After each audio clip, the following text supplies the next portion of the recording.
Hey, it's Heather, and today is a very good day for an adventure in gardening. So come on along with me and we're going to take a walk through the gardens. And I'm going to show you the good, the bad, and the ugly, because I didn't do anything special to video this garden tour. It's an as-is kind of video because it's never picture perfect. It's a working garden. So come on along with me and we'll walk around.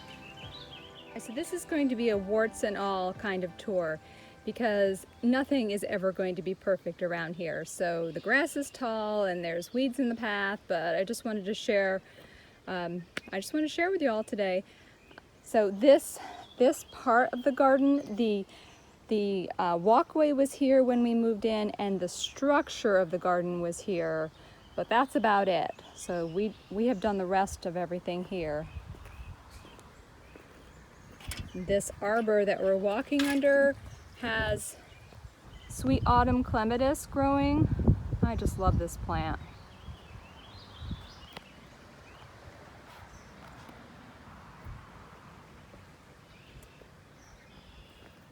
And I showed you in another video that I have cucamelons growing. Oh, there's my shadow. Cucamelons are growing up the sweet autumn clematis. I have, my friend Mary just gave me that iris right there, so I planted it. I like to play with color, so I moved it around until I liked the combination here. So eventually someday it'll be peach with yellow. Speaking of yellow, see all those yellow iris? That particular bearded iris is a thug in the garden, and much of that is going to have to get removed this year. And I've noticed that they'll push other iris out of the way, so I'm going to control them. I'm going to leave some, but I'm going to control them. I've got some echinacea here, and daylily, peony, getting ready to pop. I have milkweed that just decided it was going to be here on both sides of the pathway, and I leave it because the monarch butterflies are coming and gotta feed the babies. Right, so we'll do this side first. The leopard's bane has gone to seed here. See that? And I'm going to go through and pull some of it out. We've got a lot of different iris. So pretty, so pretty. Spiderwort. Another Amsonia up here. See, the foliage is different on this one. That same beautiful pale blue though. So pretty. Another peony.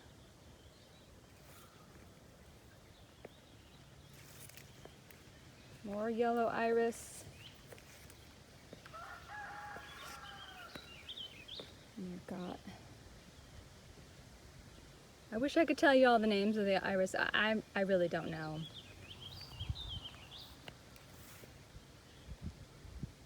I tend to collect. I have another one of those variegated dogwood up here, so I want to take the yellow away and I want to see the purple with that variegated dogwood there.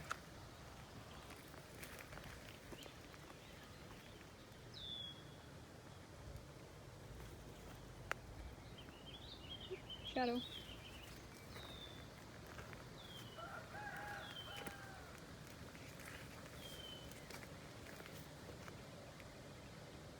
Just a little stone walkway here, kind of brings you through the garden.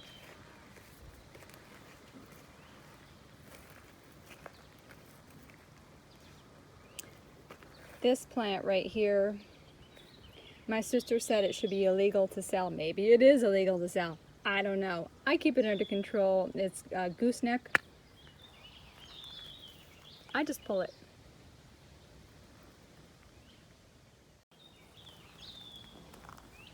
This is where the Jacob's ladder was.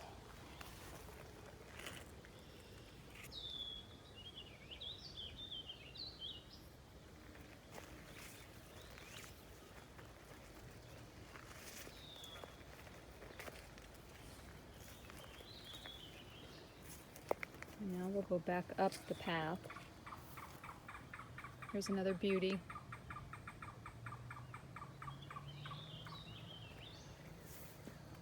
Some columbine.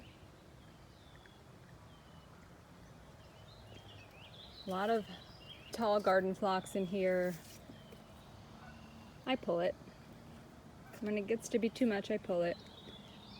There's a cat's drinking fountain down there. I like this purple iris.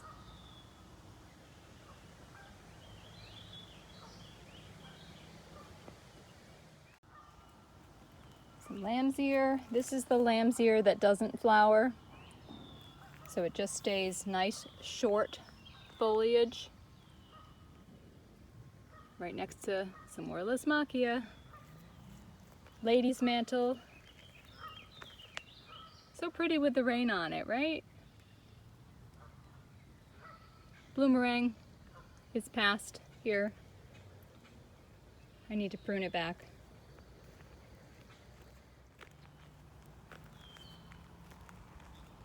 That's Bethany right there. And then there's some garden chives. I eat these. Eat the flowers. Oh, here's some really pretty columbine here.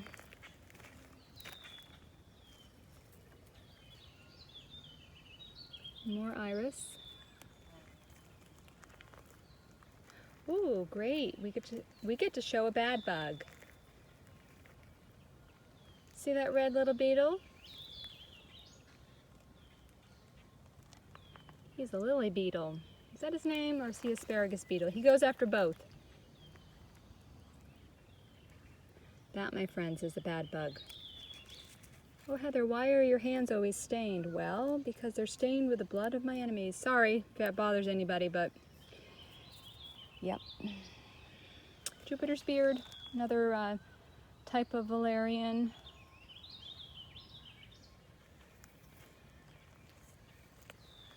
Some chamomile down here. There's some other little chamomile seedlings. So this is that garden that I reset that I had shown in a few videos. All right, so this is why I didn't just pull up all these columbine, because I want to replant them. Let me stand back. Right? Super pretty. But not here. So they have to go someplace else, but I've been cutting them and bringing them inside and putting them in vases. What a pretty flower. So pretty. So, but aside from there being many columbine in here, this is really coming along nicely. I've been coming out and checking, making plans. The marshmallow plant is getting really tall. You're gonna make something good this year, buddy. Comfrey. I just like comfrey. I want lots of comfrey. I think I might be saving the seeds this year and planting them on a hillside that I have that I'm trying to do kind of like mass plantings with. Well, let's go look at this other hosta garden over here. Oh, there's a cat in the path. Penelope. Penelope. Yeah, you. What are you doing?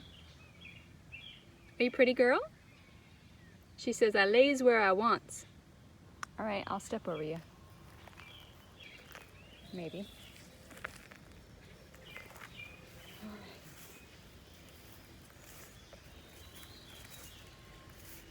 So this is that dumping ground hosta garden here. The blue cadet, the summon substance. I really like it. I like hosta.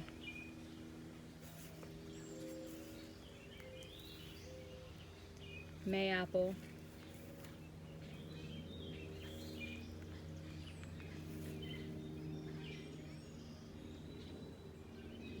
Some stinging nettle here. Look at how tall and pretty.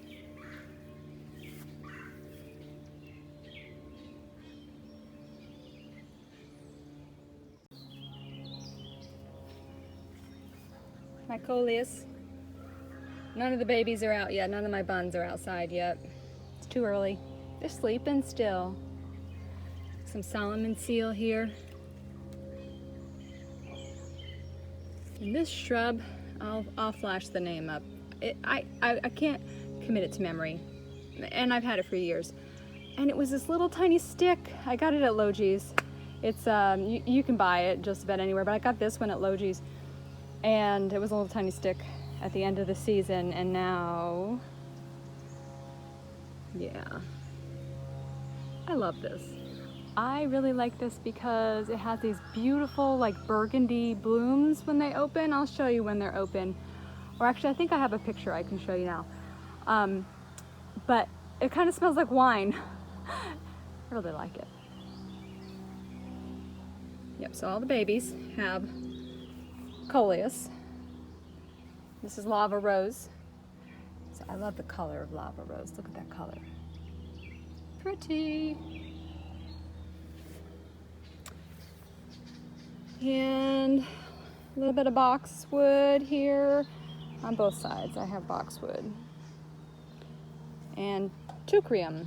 So my thought was I would do this someday, hedge. I don't know. We'll see. Oh, I gotta show you this peony while it's open.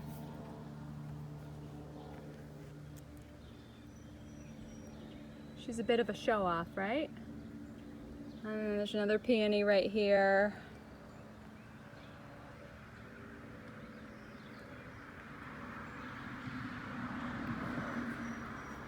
I have some lettuce that I just popped some lettuce in this little garden here, and I've started to plant some, so all that is weeds, and I'll take my hula hoe to that after. But I've started to plant some of the tomatoes in here. These are the cherry tomatoes. So the cherry tomatoes are all going to be up top, so my husband can eat as many cherry tomatoes as he wants to. That one is Mrs. Barton. That one is not a cherry tomato at all. It's Early Wonder. Who is that? Oh, Alaskan Fancy. And, well, I have to look at the tag here. I grow tomatoes and I sell tomatoes. This is Principe Borghese. We plant a lot of tomatoes because I have to grow them and try them out and eat them, and it's hard work and somebody has to do it, but I'm in. Oh, I keep perennial fennel in the garden. I love the taste. I love the fact that, is it the yellow swallowtail or the black swallowtail? I don't know. They like to use this. So I just have to be careful not to eat any butterfly larvae. Next to a geranium and some more betony over there. My houseplants are outside against the wood pile here.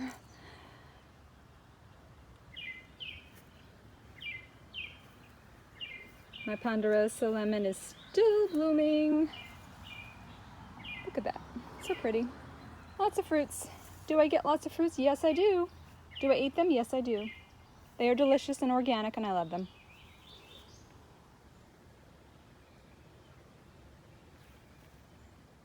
So I'm slowly bringing the houseplants outside. This is the Meyer lemon. This is the Meyer lemon here. Looking pretty good. Australian finger lime right here. Not looking so great, but it'll be okay. They kind of, you know, when houseplants go outside for the summertime, it kind of just revives and invigorates them and gets them ready for a long winter of less than ideal conditions indoors. So that's why I like to bring as much as I can outside. Now this area here, if you remember, this is where I was crying over cutting those dwarf Alberta spruce down, but we had somebody come in and grind the stumps up, and I fixed the soil, and this is where the cherry tomatoes are going this year. So we're going to have these really cool structures for each of, there's 9 on the outside here, and I'm not going to name them all. Someday when there's fruits on them, I'll walk around and I'll show you all the different tomato plants that we grow. Some of them are ones that you can buy, heirlooms that you can buy, and others are ones that I've been working on. I've been working on, you know, saving seeds and And you know, someday I'll tell you all about it. But I love this structure here. See this? It's just a shepherd's hook, but I love these hangers. They're just these they're these pieces of metal that go through your pots. I think it looks pretty cool. So this is the outside of the garden that we were just in.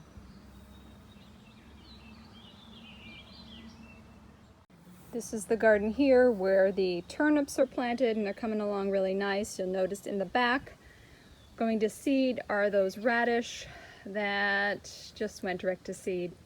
That's okay. Awesome, nice seed for them. Let's check on the sweet potatoes.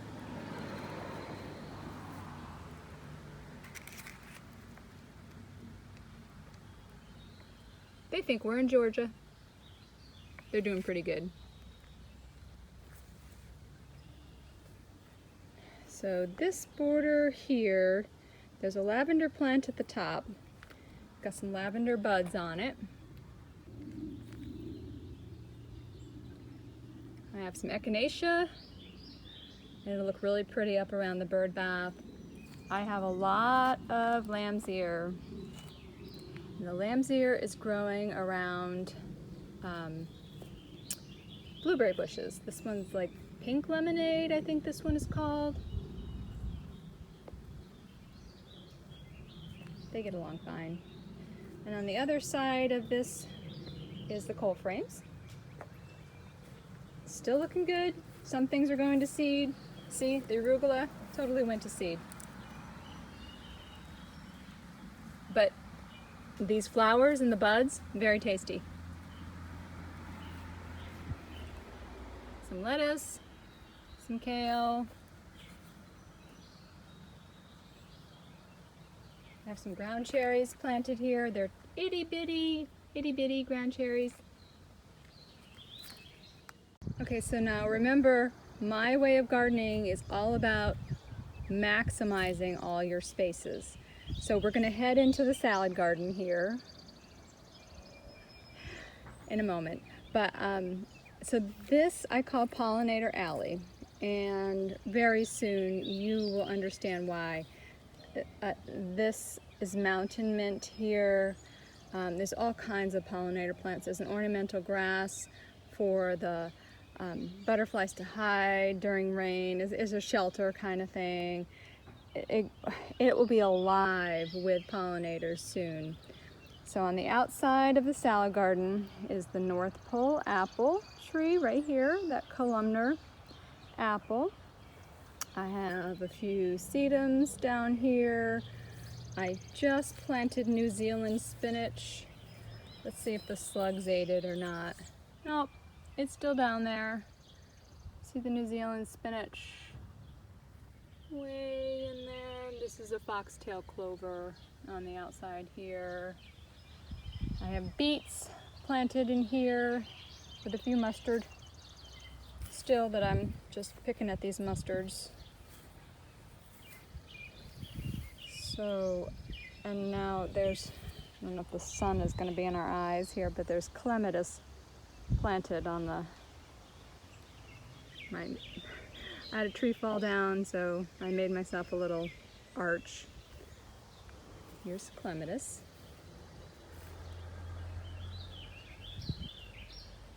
Oh, come on, show yourself. There you go. Here is the garlic. Look at how tall the garlic is, right? And the onions right in front of the garlic that I planted.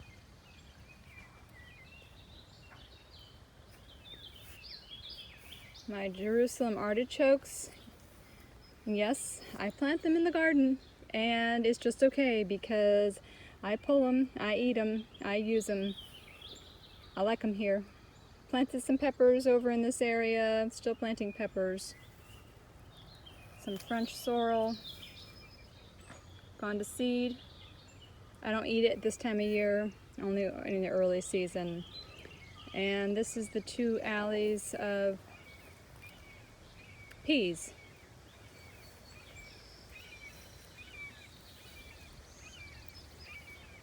They're so tall right now.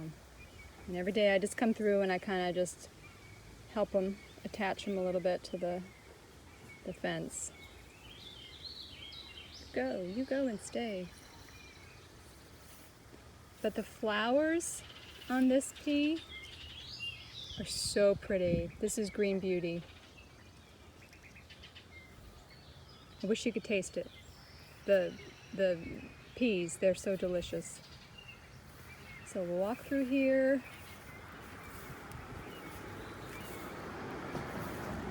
And then these are the red Pontiac potatoes. This lettuce is called Freckles. Look at this lettuce. It's so pretty. It's just temporary. It's just there for a little bit longer and then I'll pull them out. And then on the other side are some more potatoes. So here's my path here and there's my potatoes. Potatoes. Swiss chard. Okay, so now we're on the other side of this row of peas. Okay, so I have planted the second batch of lettuce, and so I pulled some of the mustard greens out again. There's still more mustards in here. You can see that Freckles right back there. Can you see that Freckles? That's from the first batch. I don't think I have, oh yeah, there is a second batch right here.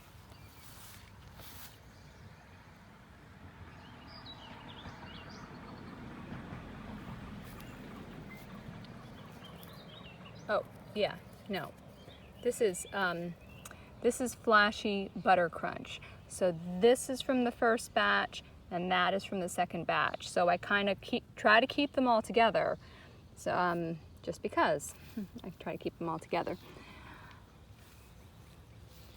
There's the romaine in the back, still coming along. That's from the first batch. There's Marvel of Four Season. Here's the first batch. Here's the second batch here.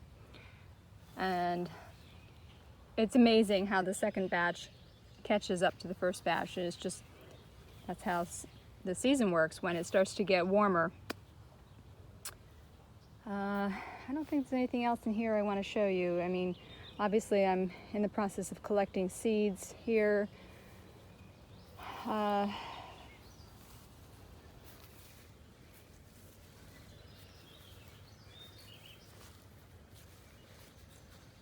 Well, this new broccoli here hasn't done anything, but it is growing. And definitely I'll be pulling these mustards out to give them more space here. And that's about it in this garden. And above the red Pontiac potatoes here are the black raspberries on a fence here, and they look so good. They're like my favorite of all the raspberries. They have great flavor.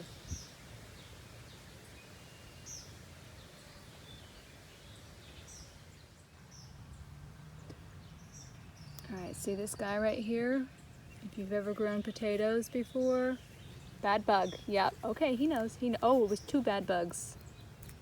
Making more bad bugs. Yep. Uh-oh. All right, well, I guess I'm gonna be here for a little while. Everyone's gotta have a hobby.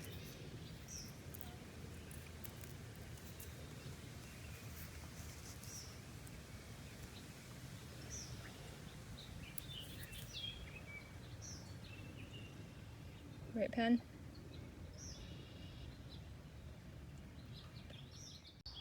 Okay, I can't forget to show the blueberries. Blueberries are so pretty. They're really coming along nice this year. And there are lots of strawberries.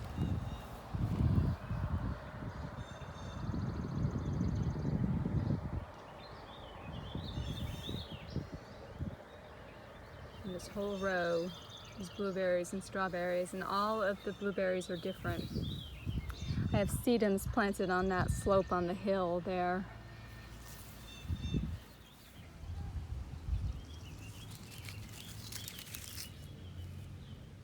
The border I planted the dahlias in, and they're looking really, really nice. My David Austin roses here on the end are starting to bloom. Can't wait for them to open. I'll show you the roses on the other side of the fence too.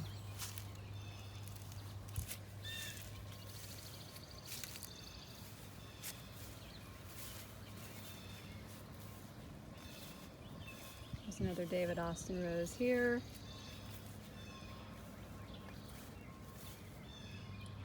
Another one here.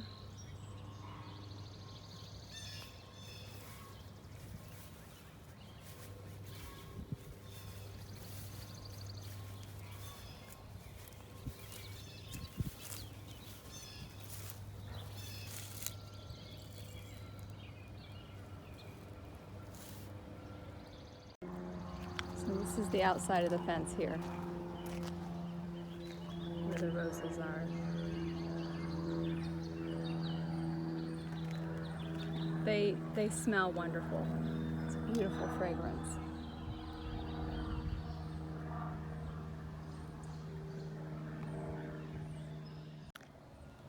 So one of the very first plants that I planted was this Miss Kim lilac.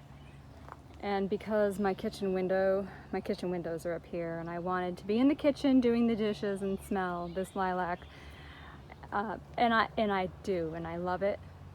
It's fantastic.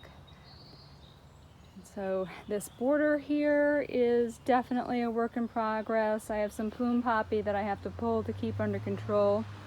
That's the plume poppy there. I have many thugs in this little border. Our Aster Totericus, some ornamental grasses.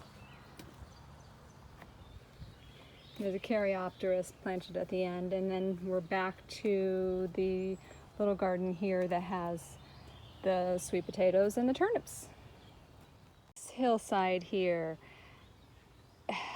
I need more time, more hours in a day to finish this. There's some beautiful plants in here, but there's also a lot of that Dame's Rocket growing on here. I guess it looks pretty from here, but I see work when I look out here. But there's a bench right here, so we can sit on the bench. There's a cat sleeping, and just enjoy really a pretty view. We like this view. I like this view. There's a lot of nice plants in here. Check out that Baptisia. All right, I'll get closer so you can see. It's really pretty. My daughter planted this one. Yes, cat, I'm sorry.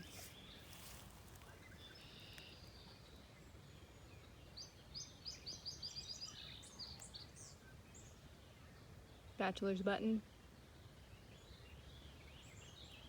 There's a smoke bush right there, and lots of iris on this hill, and lots of daylilies. So that whole slope, that was my goal. That is my goal still. Daylilies and iris.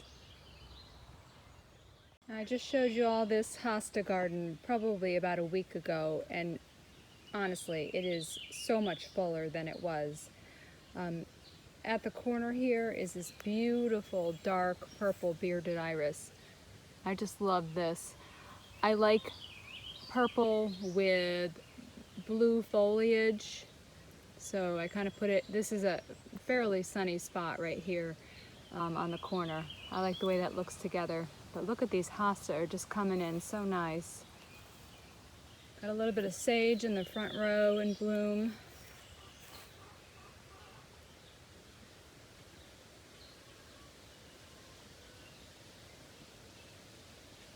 Bleeding Heart are still blooming. There's a red one back there. Yeah, everything just looks really nice.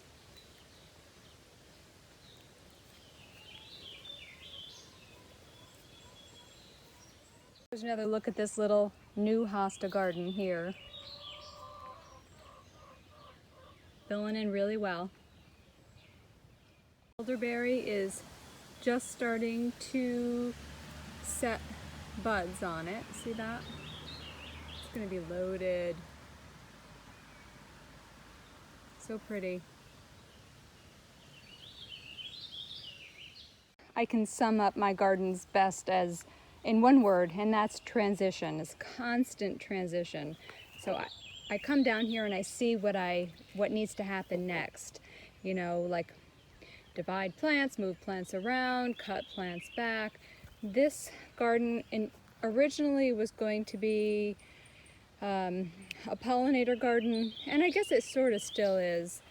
I have some Agastache in the front row here, some milkweed coming up right there, some milkweed, and there's some more milkweed in the back, some Montauk daisy, it's a clethra, that's a clethra right there. Amsonia, I really like Amsonia, and I think it's an underused plant in the garden. I have two different kinds. This one has definitely a very frilly foliage to it.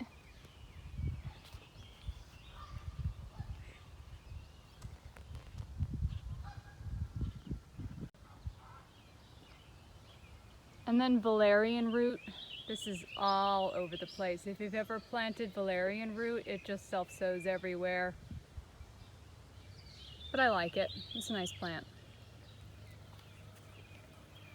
And so this was, okay, there's a lot of weeds here. Well, maybe there's some milkweed in there, I don't know yet. But there's peas. I have peas planted around this structure that I put in this year because I had so many extra peas and I needed a place to put them. There's the little dwarf iris. There's a couple clumps of those. This is a variegated daylily right here. And every so many years I have to dig it up because the green, it starts to be more green than variegated, and then I just take and I put the variegated pups in new places. So this one was put here last year.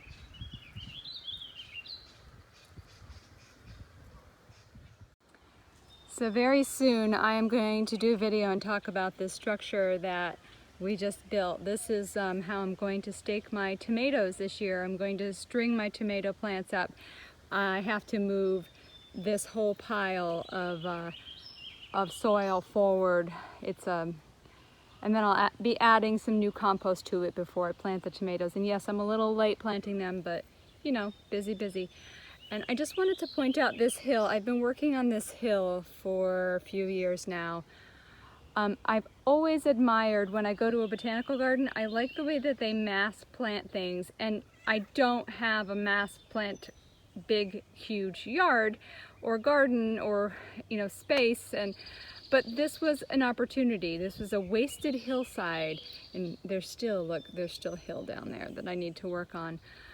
But I was able to just do little swaths of the same plant, and I'm super excited about it. You know, that one's Rose Campion, there's Skullcap in the front, this is a miniature black-eyed Susan, lamb's ear, there's Echinacea and Aster tartaricus, different kinds of iris here, some ornamental grasses over here, and down in the front was orange milkweed, that I planted last year. So we'll see how that comes along. But I want to show you these irises. They are just so pretty right now. They look so nice.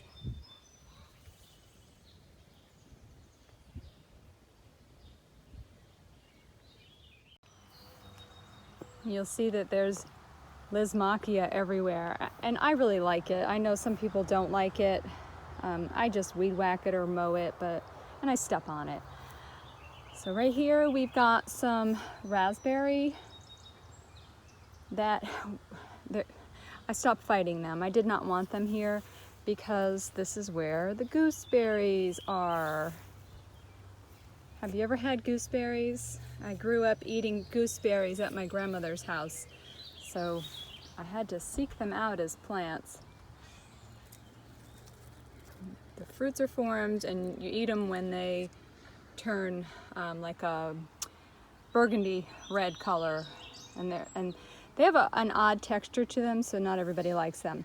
But anyway, so this is where the gooseberries live, and this raspberry kept popping up, and I tried digging it up, and finally I'm like, okay, you win. So I think what I'm going to do is next year I'm just going to move the gooseberries someplace else and let the raspberry live here. You win, raspberry, you win. And here is rhubarb, which needs to go someplace else. This was during the whole dig and dump year when we were putting in the deck and I had to move stuff quickly. So it's been here for quite a while.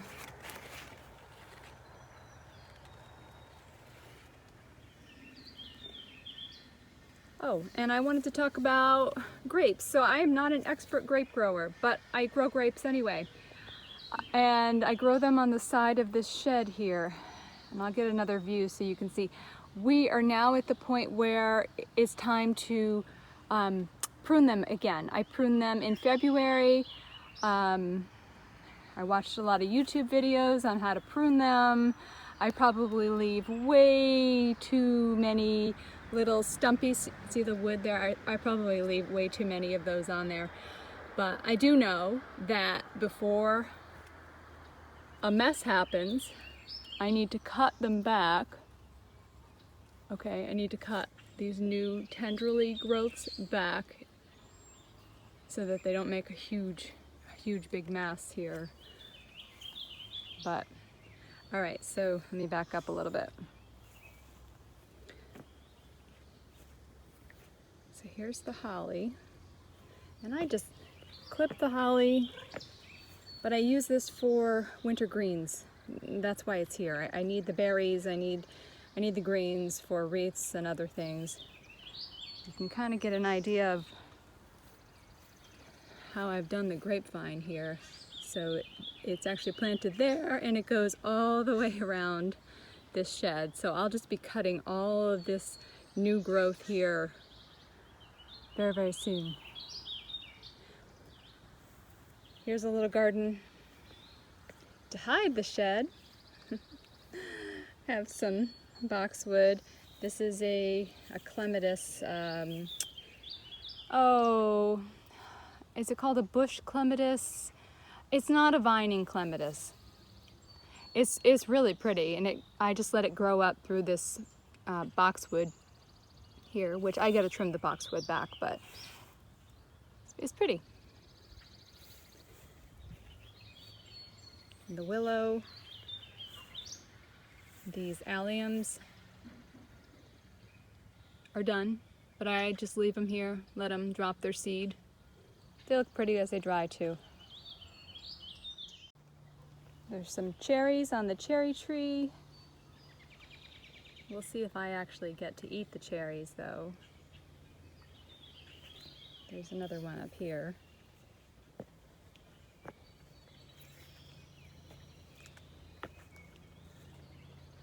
There are two different types of cherry trees. And peaches on my little peach tree, which I think I'm gonna need a new peach tree. We'll see what happens this year. But this one's crooked, I've never been able to straighten it out. I'm gonna go over to the medicine garden now.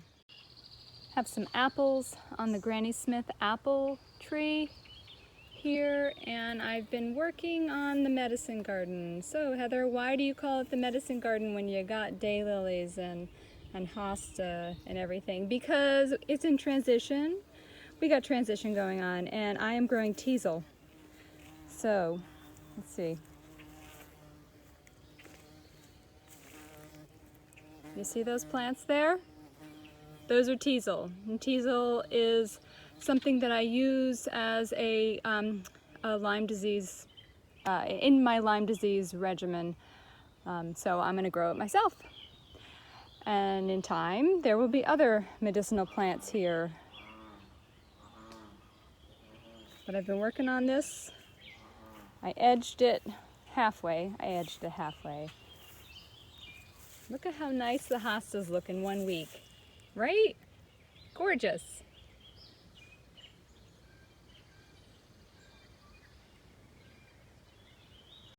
I have been keeping this from your view because, so this is called hugelkultur, and hugelkultur is another way of composting or gardening. You can Google it, and we affectionately call this the hugelkultur. So that part is not ready to be planted in. This part, it took 5 years to finally be soil.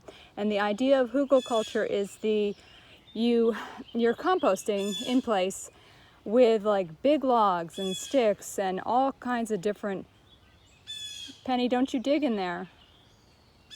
And you're letting it all break down. And the idea is you don't have to water it as much because the bigger pieces at the bottom, like this was a really steep hill before, and we laid big logs down as our base for the hugel 5 years ago.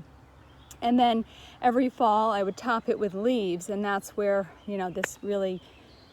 that's why we were able to plant it and have the top layer become soil. So right now, planted in the hugel are not matching cats that are looking for a place to lay, but I've got potatoes in the back row, okay, and I've got green beans in the front row. Now there's just a few green beans yet, but I'll be putting more in. And I think what I'm going to do is I'm going to plant arugula. I have some arugula seedlings that need to go in. I think I'll put them in the front row here for now.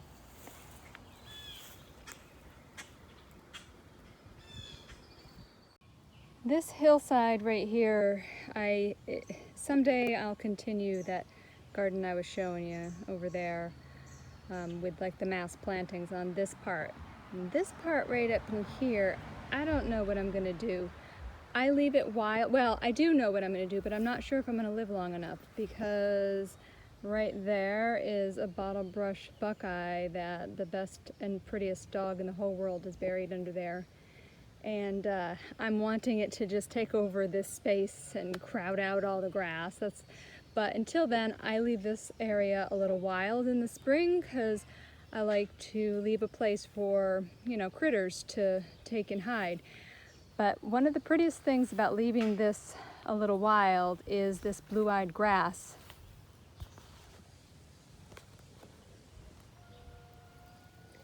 Right there. Now, you can actually buy blue-eyed grass that is a lot sturdier than this, but this is like the wild blue-eyed grass. It's so pretty. So it opens only when the sun is out, and it's literally all through here. I don't think you can see unless I get really close to it. So for now, what I do is I just mow myself a path to get up to the cutting garden, which is up there. Here's the bottle brush buckeye. Just starting to branch. I bought it as a stick. It was a stick.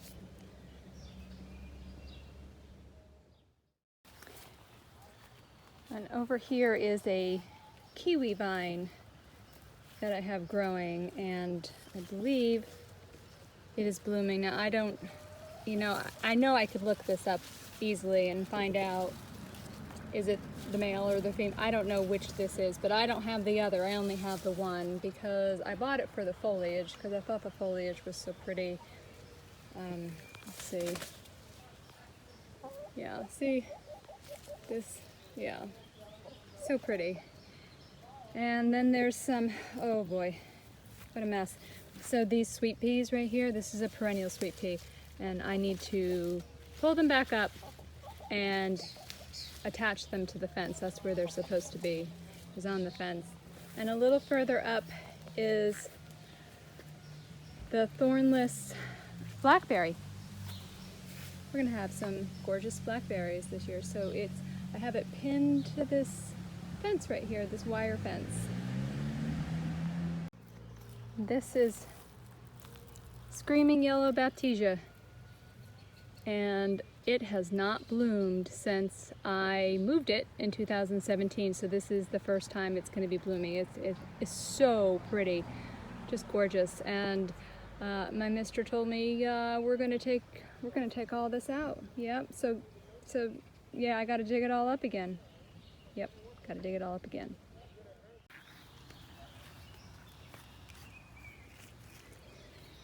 So this is the area I used for the cutting garden. This is Sweet Annie, which I use to dry and put it in vases for the winter. And it just smells really nice. Every time you rub up against it, it smells really nice. And itty bitty down here are some tall yellow marigolds and blue azuratum, the tall blue azuratum, and then some verbena bonarensis. I still have to plant gomphrena fireworks in here. And on this side of the path is the daffodils, which I have tied up so that I don't like to see them flopping over, and you have to let your daffodils die back naturally so that they have the energy in the bulb to come back next year. And on the other side are zinnias that I started from seed. And there's Penelope. And this oregano right here, I use it in the cutting garden because I cut it and use it in the hens' laying boxes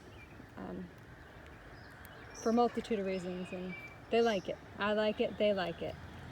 The calendula that I started a while back, it's here and it's over there, and then there's some more red clover here, stinging nettles, which I have to finish digging in this little rock pathway, and every time I come through here the stinging nettles get my ankles.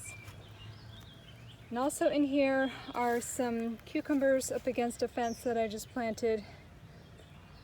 A couple different kinds of cucumbers. Excited about them. And I have this another trellis with some peas on it and some runner beans. So those are the runner beans there. And then on this little thing here, not part of the cutting garden, but I just think this is so beautiful. It's blue Baptisia, a whole row.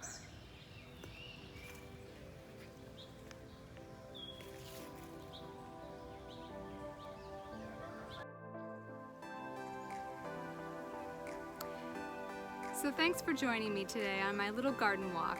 I'd love it if you'd subscribe and we can stay in touch and you don't miss out on another adventure in gardening. And remember, every day is an adventure, so get out there and make it a good one. We'll see you soon.